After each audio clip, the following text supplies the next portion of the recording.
They move up the pyramid, the more they realize that, the outlets really aren't interested in major news that rocks the boat. The boat Charles refers to belongs to those at the top of the pyramid, where the interests of the media outlets are quietly defined.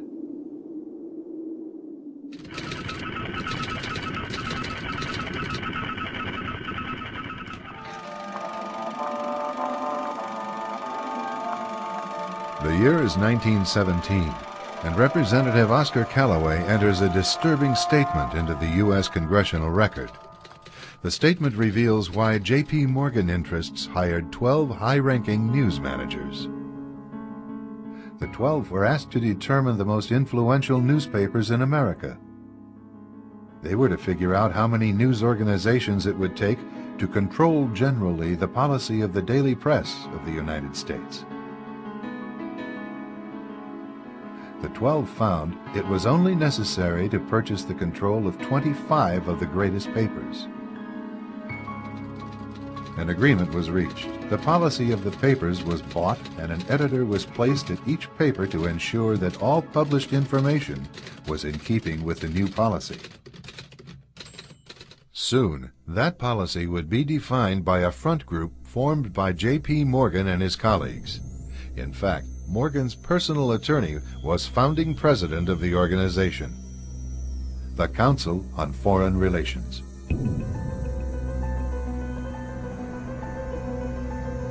Today, the CFR maintains that its goal is to increase America's understanding of the world. However, the actual objective of this highly exclusive club is revealed by the rare admissions of the insiders themselves. In the early 60s, a Georgetown University professor collects information for a book favorable to the network of powerful men who founded the CFR. For 2 years, Professor Carroll Quigley is allowed to examine the confidential papers and secret records of this network. Quigley reveals that these men aim to create a world system of financial control in private hands, able to dominate the political system of each country and the economy of the world as a whole. In short, they seek total and quiet control of the entire world.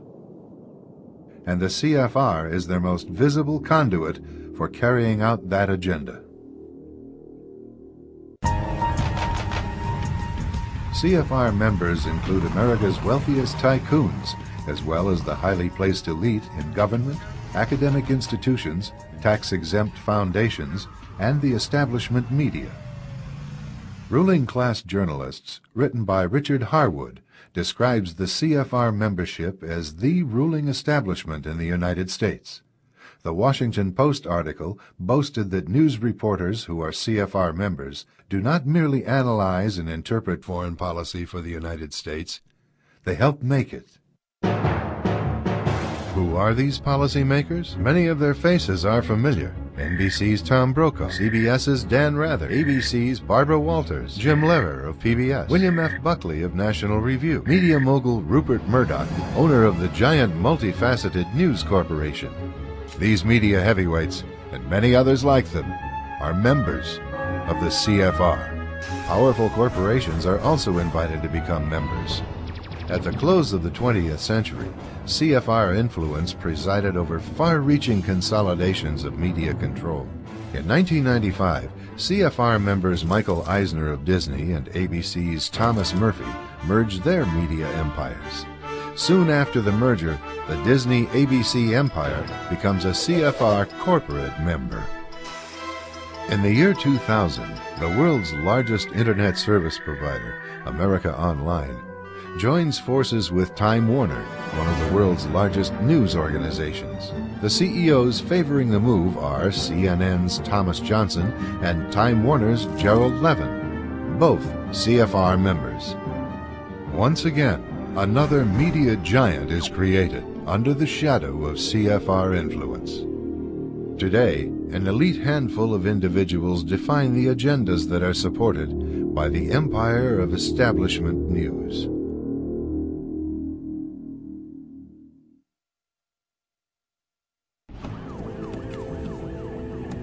One of the CFR's strongest media allies is the New York Times.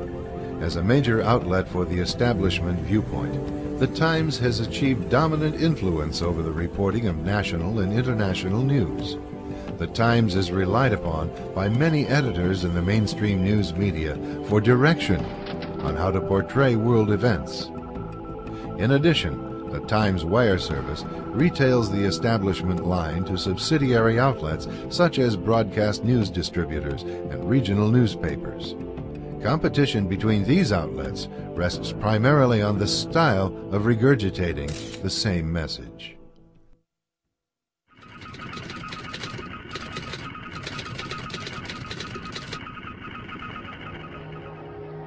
In the early 1930s, Americans received much of their news about life in the Soviet Union from Walter Duranty, the New York Times man in Moscow. Duranty's articles filled the front pages with gripping stories from Mother Russia.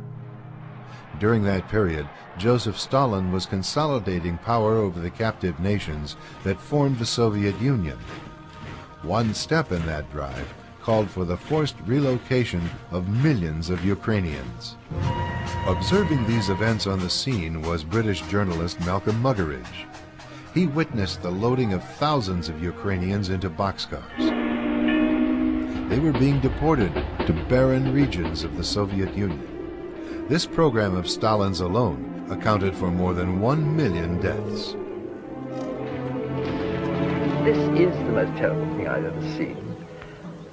Precisely because of the deliberation with which it was done and the total absence of even any kind of sympathy.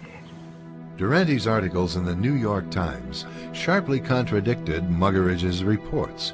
Duranty went out of his way to dismiss them as bunk or sheer absurdity. During the deliberate famine of 1932 to 1933, more than 7 million Ukrainians perished when Stalin seized their entire grain crop for export. Still, in a March 1933 article, Duranty insisted there is no actual starvation or deaths from starvation, but there is widespread mortality from diseases due to malnutrition. That was when his reporting was particularly disgraceful, because he denied that there was any famine. And we used to wonder whether, in fact, the authorities hadn't got some kind of hold over him, because he so utterly played their game. But it didn't worry the New York Times, who featured his reports. Ultimately, the cover-up of Stalin's crimes helped the communist regime gain diplomatic recognition from the United States. William F. Jasper is a senior editor for the New American Magazine. The Soviet Union, like every communist country, was an economic basket case. It could not produce enough to survive. And so every communist socialist state has been dependent upon aid from the capitalist producing states. So Russia was desperate for our aid, both in terms of direct government aid, but also in terms of opening up the spigots for the private capital markets, particularly New York bankers and corporations, to move into Russia in a big way. In 1933, the Roosevelt administration invited a Soviet representative to Washington to negotiate terms of diplomatic recognition. For his news correspondence during the previous year, Duranty would receive the Pulitzer Prize. Another Times correspondent, Herbert Matthews, also covered for collectivism. During the so-called Spanish Civil War in the late 1930s, communists throughout Spain brutally massacred more than 6,000 priests, friars, and nuns. Matthews' dispatches, however, depicted the communists as idealistic Democrats seeking to liberate Spain from tyranny. No mention was made of the communist atrocities.